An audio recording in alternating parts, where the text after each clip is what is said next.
La tela de araña. Cuentan los sabios que existió una tela de araña grande, muy grande, oculta tras las grandes hojas de una planta. La araña que la tejía se escondía por las noches, porque sabía que era el mejor momento para que los insectos despistados cayeran en ella. Pero por el día seguía tejiendo, para hacer la tela cada vez más grande, y así tener la oportunidad de que los insectos grandes cayeran en su red.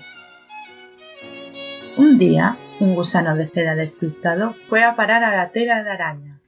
Atrapado, intentaba inútilmente escapar, pero cuanto más trataba de salir, más se enredaba en ella.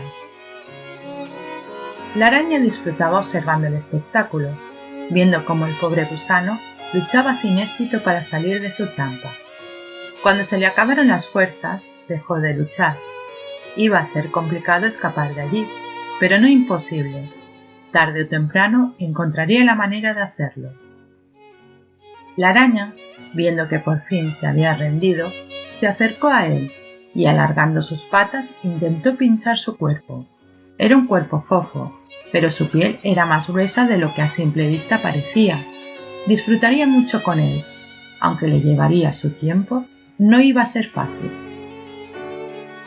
Y aunque las arañas prefieren a otros insectos antes que a los gusanos de seda, ella no había estado tejiendo la telaraña para pequeños insectos, sino para grandes como él, y él había caído en sus redes.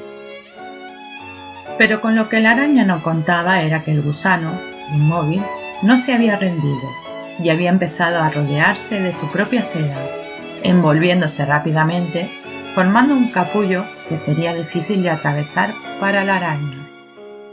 En aquella red luchaban por agudizar el ingenio para sobrevivir una araña y un gusano de seda.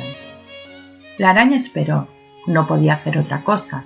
El gusano saldría de su escondite y entonces ella lo volvería a atrapar en su red.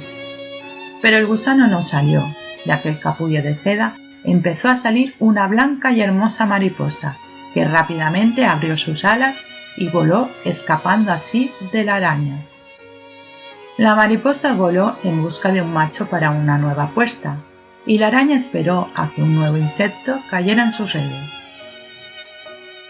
Así es el ciclo de la naturaleza, y aunque a veces la tristeza nos atrape el corazón con su tela de araña, el alma siempre se escapa de ella.